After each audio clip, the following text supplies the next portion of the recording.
Hey guys, welcome to a video with me, the Stonk Dad. I am the Stonk Dad. So, I had a couple requests to make a video tonight. It is very late, but I have no children. Everyone's sleeping. It's the perfect time for me to make a video, alright? So, I had a request to make a video, kind of the basic rundown of what I do as a futures trader. The basics, I struggle with making videos about basics, so this is going to be a good refresher for me to go over my strategy as well as what I look for entries and exits in my positions, and just what I do on a day-to-day basis is basically what I'm going to be going through. So I have nothing planned for this video. We're going to be just shooting it together. Honestly, these are my best videos where I just have no plans whatsoever. I just talk about what I do on a day-to-day basis and what I look for in the charts and in the market data. Excuse that notification if you heard that. Okay, so let's get right into the charts, okay? Okay, so you guys, if you're familiar with my work, you see that I have analysis that I post into Discord every single day. Now, for most people, it can be very, very confusing what you're looking at right here. I'm going to go through each one of these things as simply and efficiently as possible, and I do not want to take much time either. So I'm going to be going through it really simply, hopefully a 10-15 minute video, and we'll get right onto it, because honestly, if you overcomplicate things in trading, you will start to see some errors in your trading. What I mean by that is that if there's more things that you think about while you're getting into a trade and out of a trade, that's more mental stress on your brain, and you're going to start making more mistakes than you should. So what I'm going to be doing here is I'm going to be sharing kind of my thought process, going through a couple of examples from the week prior, and then hopefully you can understand what's going on in my brain once I see this data and everything line up from my positions. Okay, so for most people, what they look for is they look for price action, whether it's ICD entries, support and resistance. There's plenty of different strategies, which I'm not going to dog on any other strategy, because if it works for you, that is what is great. But what I'm going to be doing today is sharing what I know, just over the years that I've been trading, what I know to be working for me and my strategy, and kind of the thing that I do. I don't want to call it like I'm the ICT of data, or whoever you want to call it. I don't even know his name, but this, I've just gotten requests to share what I know, so that's what I'm going to be doing. So right here, you see on 7/18, which is July 18th, I share some analysis here. So I have a screen. You can't even see that, but for the most part, you can see a screen on the left here of the data. You can see the market net flow chart up here, which I'll go through pretty quickly, briefly in a second. And then I have a chart over here, which is the 0DT flow. I do not look at this at all. And then right here, you see the gamma exposure levels right here. So these three key data points are exclusively what I look at every single day. That's why I share on my screen on live streams and everything else. And then I have the price of SPY on the right hand side. So on my screen here on the YouTube, you can see that I have the price action over here. Market is closed, so we don't really need this, to be honest. I don't even know why I have it, but maybe for the example we'll use it. Anyways, so for this example, what I look for is the market net flow chart at first. So right off the bat, you can see that the call flow line, or this green line here, is up. So in this case, I'm going to be looking for upside momentum, because I want to be following the whales and what they're doing. So in this case, they are buying calls in the morning, and I think my analysis backed up with this. So I said 630 popped up, liking upside if we hold 629 on SPY. So what I mean by this is, since we have bullish flow, the green line up, we have this 630 gamma level down here. I'm going to be looking for upside continuation if price holds above 629. Now, let me go to the price actually over here so you guys can see exactly what I'm looking at a little bit better. So this was on the 19th. This was on, oh no, sorry, the 18th. This was on the 18th, on Friday. So this is going to be a really good example of how data flipped, and I switched my bias pretty quickly. So you can see that I put right here, this is the first thing that I look at, guys. So I'm just sharing you what my thought process is when I get into place. So in this case, I have bullish flow, and then I said if price holds above 629 in my analysis, we should see 6:30.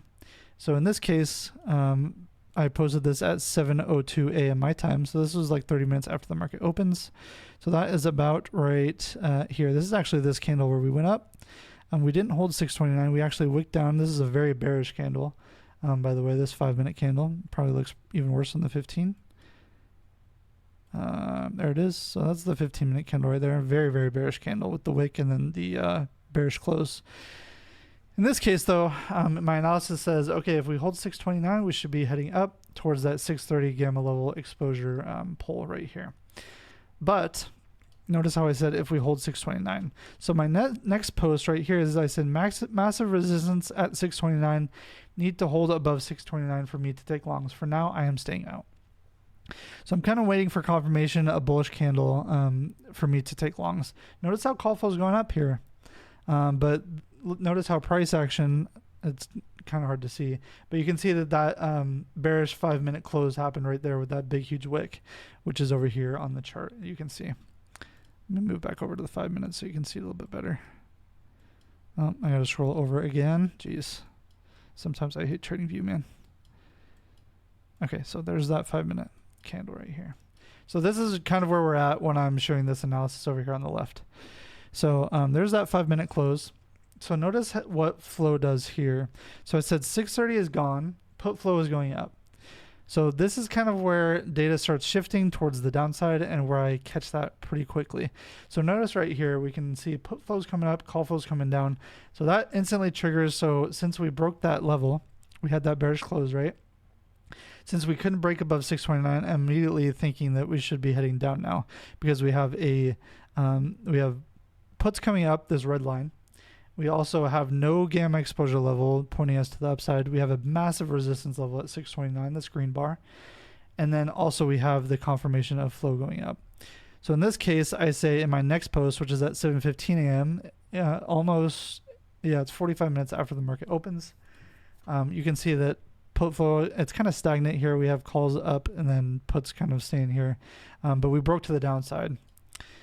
So I'm saying liking shorts to 629, but flow is buttons. So usually I wait for confirmation of a flow flip, in which we got this right here. So I said 625 is pulling to our lowest level, targeting 627 first, liking downside. So in this instance, we broke below that 628 level, it looks like. We got a retest. So right here, this is where my analysis would, we got a break of 629, we got a retest of 628, which honestly, I think that's where I entered. You can see that we have 628, 627, 626, and the 625 pulling to the downside on these gamma levels. So that is basically my trigger of like, okay, I'm liking shorts. So as long as we hold below 628, we are game to at least 627. So that's exactly what happened, right? We got the retest of EMAs. My entry, stop loss above 628, and we enter and we close out of our position at 627, which is our GEX target, right? So we did have a GEX all the way down there, but usually I like trimming profits and then moving my stops to break even once we hit a gamma level. So in this case, we had 627. We entered at like 628 or an EMA retest, maybe like right below 628. I don't know exactly what I did. I have to look at my trades, but for the most part, we got a break below 628. We got a retest, and then we have stops probably above like 628.50 or so, probably around there. Give ourselves a little bit of breathing room, and then target that 627 level down here. And that's exactly what happened, guys. We nailed 627 almost to the bottom. I think that was the low. Oh no, it wasn't quite the low day, but the low of day relative to where we were, and then we came back up to entry. It looks like. And I probably got stopped out of runners on that one, but for the most part, we got a nice profit to the downside of that one, at least 10 points, maybe a little bit less on ES, which is pretty much all you need for the day if you're sizing correctly and risking what you need to. So that's basically the lowdown of what I'm looking for. I might go over one more example just so you guys can see what I'm looking for. So let me just go to the previous day and see what happened that day. Let's see.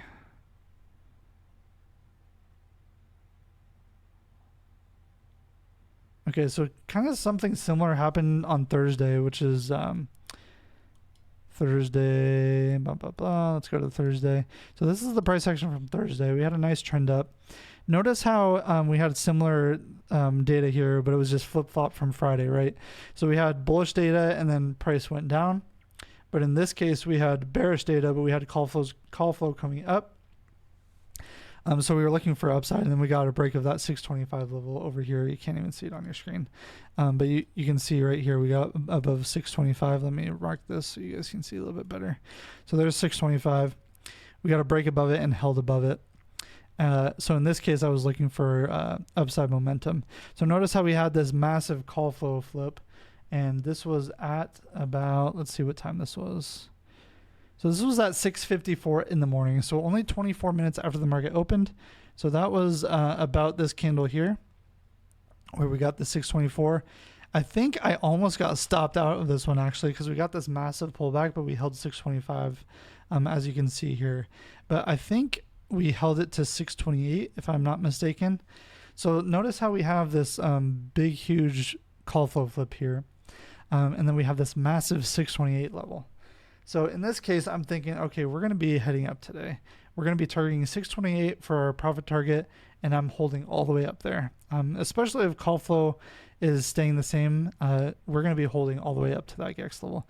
So in this case, it looks like we may have gotten in, we may have jumped the gun probably at high day, probably not the best entry. We should have waited for at least a little pullback, maybe at least to these, oh man. What is this here? What chart is it? Oh, that's the 1 minute chart. Okay, so maybe we should have waited for a pullback to the EMA at least to maybe right about here, and then had our stops right below 625. That would have been the better entry or the best, but I think I did get in a little bit higher because I didn't want to miss that move to 628 because of how large this level was right here. But for the most part, I think we did eventually hit 628. I'm just going to move on here and show you guys what happened. So at 625, I said, got to hold above 625 or this is invalidated. You can see that we got this massive pullback and we were kind of waking off this 625 level. You can obviously see what happened on the rest of that day. But I'm just sharing with you guys what the analysis was. So notice how call flow is just ripping, right? It's like at 40 million. That is pretty dang bullish. And that gives me a lot of confidence to hit these upper levels. So we have 625. As long as price held above that, I was thinking long all the way, especially with how bullish flow was and then also how large this level was up here, the 628. So let's see what happens here. We got the bounce off 625. Beautiful, beautiful bounce, by the way, with momentum and a break of high day as well. I think we held this for most of the day until 620. Yeah, we held this for about 5 hours, which is crazy. We hit 628. It was about the high day, actually. We did break above it close to power hour. But for the most part, that was an amazing TP. We hit it on the nose and we held it all the way up there. So that's just a lowdown of what I go through of like where I find my entries. For the most part, I see a confluence with data and then I wait for the pullbacks to the EMAs. Those are usually what I look for. So what I mean by that is for this entry here, we got the break of 625, right? We probably should have waited for a pullback to the EMA, at least right here, to retest this green cloud.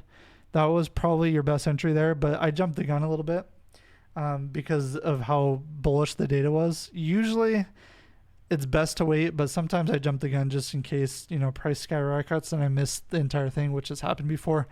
But if you want to be safer, always wait for the pullbacks to the EMAs, at least on the 1 minute. I like the 5 minute EMA retest. So in this case, we would have gotten a better entry than we did up here from what I remember. But still, for the most part, really good trade, good analysis. Give yourself a little bit of room when you see this data set, especially if it's as strong as it was. You can give yourself a little bit of room. But you can also exit and then come back in if it's just whatever your personal preference is. I'm just showing you guys what I do. But for the most part, so what I look for, I look for the EMA retests. I make sure it's holding GEX levels, and then we target the higher GEX levels or lower ones depending on what the data is showing. All right, guys. Hopefully that helped. I mean, we stayed under the 15 minutes, so I'm happy about that. If you want a follow-up video or you want me to explain anything better in a different video, please let me know and give me a thumbs up in the comments just like the thumbs up emoji if you watch this entire thing. I'll be giving some prizes to those that watch the whole thing. So give me a thumbs up just to let me know that you watched the entire thing. All right, guys. I will see you guys in the next one, and I'll get this uploaded right now.